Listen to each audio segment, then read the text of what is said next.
Stay close to me. Oh, anything. Anything for you, girl.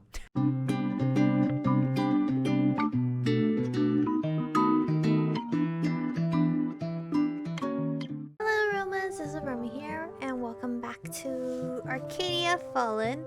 You're wondering what I'm looking at. I'm looking at my sticky note to remind me what the game is called. But here we are with Victoria. She is not happy that I am now under her watch. That went well, right? No one answers. I think it went pretty okay.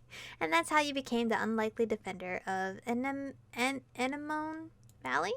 Waking up the next morning feels like a dream. If it wasn't for the happy grin of the spirit who greets you, you would have dismissed it as such. Morning, Michiko. Glad to see you're awake. It must be nice getting rest from sleep instead of fainting all the time, right? So Victoria sent me. She's really eager to get started on this big old mission thing, so she wants you to meet her outside, like, now. She's already in a bad mood, though, so I don't think hurrying would make her less angry. Anyway, how are you feeling? Like I got stabbed? I'm okay. 5 more minutes? I'm okay. Everything considered, I'm feeling quite alright. Thank you for asking. You're quite amazing, you know that. Most people would not be able to smile so easily after having gone through so much. But I guess it could have been worse. We're not shackled on our own way to the capital after all. What happens now? So what do we do now? What's the plan? Well, finding these demons and sealing them away is our first priority. We can't have any more people getting hurt, and hopefully while we're looking for a way to stop them, we'll learn more about this spirit locket of yours. If it can seal demons away, then maybe there's a way it can unseal me from your heart as well. That's a great plan. I mean, it's better than nothing. It's better than having no plan. That sounds like a great plan. Great thinking, mine. You really think so? Thank you, let's do our best. Yes? Why are you so afraid of the capital? You're really quite afraid of the capital, aren't you? Well, of course. Spirits are not supposed to go to human cities. My mere existence is some kind of crime to them. I don't want to know what they were going to do to me. We should go to Victoria then. So, you say Victoria wants to see us? Yep, she said at once. So probably like yesterday, honestly. We should get going. You walk into the shop. Now that everything is illuminated by daylight, you can see the extent of the destruction left by the demon the night before. There's not a surface not covered in glass or spilled potions. So the shattered windows broken, and in the middle of the chaos, Elizabeth is standing carefully working to clean the floor with a broom. Michiko, mine, good morning. She greets you with a tired smile, and you wonder if she even managed to sleep at all. It is quite changed suddenly having people living with us like this. This sleepy old town really did suddenly wake up to quite an adventure, didn't it? A little adventure might be good. I'm sorry, I wouldn't mind going back to... No, a little adventure might be good. You never know. A bit of adventure might be good for us. You might be right. This world, it is one of constant conflict. There's so many heroes' tales you can tell, but the birds rarely capture the pain that sometimes follows doing what is right. I have tried to shield you from such pain, but I see now that if you are to prevail the challenges ahead, I cannot keep hiding things from you. I know you have a lot of questions. If you want, I should do my best to explain what I can. Tell me about Spirit Locket? The alchemy table changed last night into something. You called it a Spirit Locket. What does that mean? An ancient form of alchemy. It works much the same as an alchemy table, but while our old table ran on the magic of power crystals, a spirit locket runs on the life force of spirits. That sounds dangerous. Sounds like an extremely dangerous sort of magic. It is. She called me. Yeah, it is. Kind of, yeah. Spirit magic is chaotic, unpredictable, but it was a necessity of the times. Alchemists had yet to discover the use of crystals as a power source for their spells, and so spirits were used. It is a powerful artifact, one which is now bound to you, just like mine. All the more reason for us to get separated. Did I hurt you, mine? How are you feeling, mine? Did you get hurt during the battle? I feel fine. It might be different since, you know, I'm not bound to your locket thing, but to you. This is all confusing though. Ugh. I wish we could learn more. I'm sorry I cannot be more of help than this. I'm skilled in using alchemy, but the finer details of how it works. It is possible there are mages out there who knows a lot more about alchemy lockets and spirits, but locating them will be tricky. You can try and ask Quinn for help. They went to the Mage Academy, so they might know more. Alethea? That woman that appeared yesterday, you know her. How? My life did not begin and end in the shop, you know. Althea and I knew each other a long time ago. Back then I would have called her a companion, but now our journeys took us down different paths. She is now the right hand to the highest office in the land. She's an old flame? That sounds like an interesting story. Back to the topic at hand. She's an old flame? She and you got some history together, hmm? What? Too difficult to imagine your old dusty teachers to be young and in love? No, not at all. Nah, it's cute. Not at all. It's kind of cute to imagine, actually. Cute.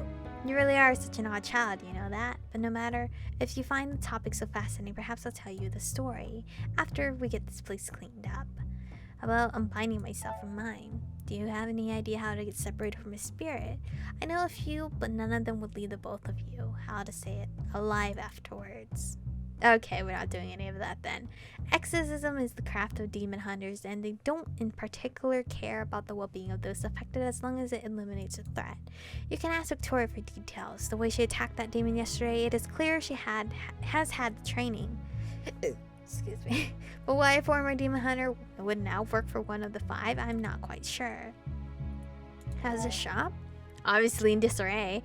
What are we going to do about the shop? Everything's so broken, I don't even know where to start. We clean, we salvage, we restore. I've already sent a message to Quinn about restoring herbal stock. Knowing them, they've already gotten new supplies ready for us. I just need you to pick it up whenever you can. I do worry about the alchemy table though. I cannot make potions without it, and getting a new one from the mage college can take a while. Then comes the paperwork for getting a new power crystal. You'd think it would be easy to obtain one with us basically living on top of the mines. But the last time we needed a change, it took several months. No doubt Goldner, that old weasel, had something to do with that. Reopening the shop might take a while. Someone's blocking your request. We can use the locket for now. Would I be able to make potions still using the spirit locket? I guess that would be possible, but I wouldn't want you to put such a quest on you now when you're tied up in your other obligations. Restocking the shop would take time. I would need to teach you many more recipes than what you know now. Teach me that. You're still my teacher, right? Elizabeth looks surprised for a moment, then her eyes soften and she smiles. That is true. Very well, Michiko, I shall teach you, but this can't interfere with your other tasks, remember? We'll have your lessons here whenever you have the time in between missions. Just come by the shop and find me and we'll get started. I should get going now.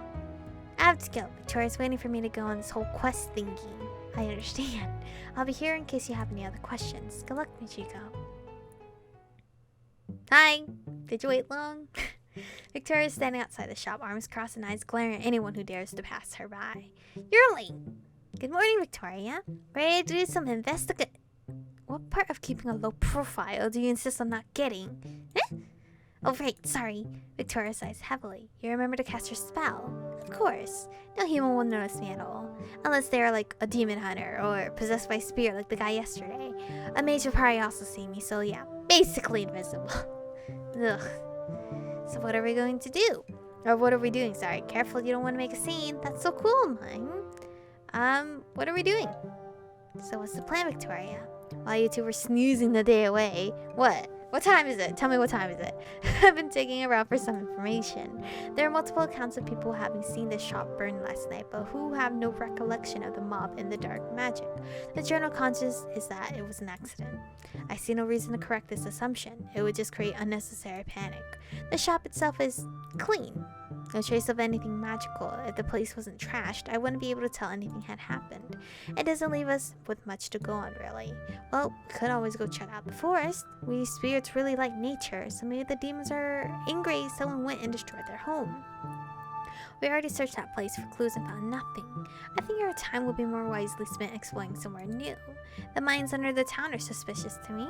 I do not believe it is a coincidence that these events are occurring right on top of a large seam of magic crystals. Ugh, do I really have to go underground though? It's creepy. The woods. I heard that something bad happened to the woods. How is that connected? Well, you see, there's this entire section of the forest that is dead. The wee spirits are quite close with nature, so maybe the destruction triggers something in those spirits. Seems relevant. Yeah, we should probably stay clear of that. No, it seems relevant. That definitely sounds like something worth investigating. I know, right? It's totally not because I'm trying to go in there to get something for Quinn. What do you think, Victoria? Mine. Victoria gives Mime a pointed look and the spirit's mouth zips shut instantly. Then those hard eyes turn to you. Look, alchemist. Althea might have put her trust in you, but I'm not so easily convinced. So it would be much appreciated if you keep your opinions to yourself. I just want to help. I overstep, I'm sorry. Why should I trust you? I just want to help. I'm stuck with you anyway, and it's not like there's anything I can do to make the situation worse. So maybe we should just try and work together to figure out this mess. She does have a point. Victoria does not look amused, but she clicks her tongue and sighs. Fine, let's get to work. Oh shit, I didn't even pick the other choices. Oh, I can go anywhere I want. We're going to the woods. Ivy woods are silent. Damn, it does look like hell. Everything is still among the blackened trunks of dead trees, as if the wildlife as well has heeded the warnings to stay away. This is super creepy. Let's go search for clues. This is sad. This is super creepy. This place is giving me the creeps. How can it be so quiet? Everything that used to live here is gone. All the birds, the deer. A tragedy like this would upset anyone. I'm sure the spirits who lived here as well would miss their home. But nothing's here. I knew this would be a waste of time. I understand that you have questions you want answered, Mime, but everything looks just as it did when we were last here. Or here last. But there's no clues left for us here. I guess you're right. Get samples for Quinn. While we are here, we might as well get some samples for Quinn. Maybe they'll be able to figure something out. We step away to gather a few samples for Quinn. A pinch of dirt, a twig, and dried leaves. It only takes you a minute and you completed your task. Victoria then sighs impatiently. You done? Then let's get out of here. Wait, did you hear that? Mom, I swear I will. Shh, listen. Your group falls silent and listen carefully, and after a while you pick up on the faint sound too. It sounds like a person singing. I'm starting to get that feeling again. You know, back when the shop was burning? I think there might be something dark ahead. Well, why would anyone be out here? No way that's anyone from town. Everyone is way too scared to go out there. Who could that possibly be? Victoria's eyes are hard as she stares ahead towards the sound. Her hand is resting on her sword and she begins walking towards it.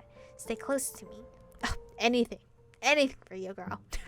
You walk among the black trees, every step taking you all closer to the sound of singing. Stepping out into a small clearing, you find a large willow tree by a small lake. It is black and dead like the rest of the forest, but among its branches sits a small sparrow. What the hell? The song is coming from the bird, but it is very much the voice of a human woman singing enthusiastically. There are stories to be told, daring and bold, in the merry sparrow's inn.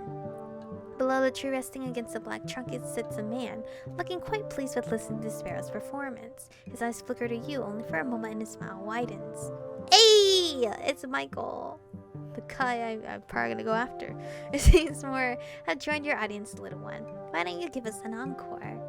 The bird seems to be perfectly seems to perfectly understand the man and puffs up its little chest proudly before throwing itself into another verse.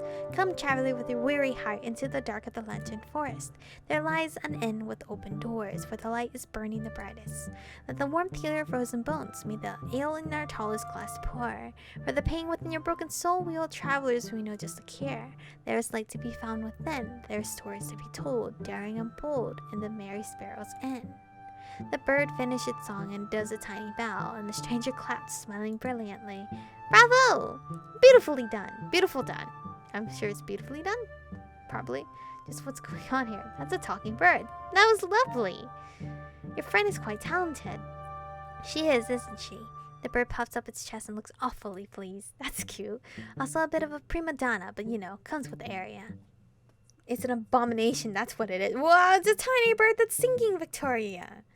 Victoria draws her sword and steps towards a tree, where the bird tilts its head to the side, confused. Someone has cursed the bird with magic. Better put it out of its misery. Now hold on there. There's no reason to act so rashly. The bird is not hurting anyone.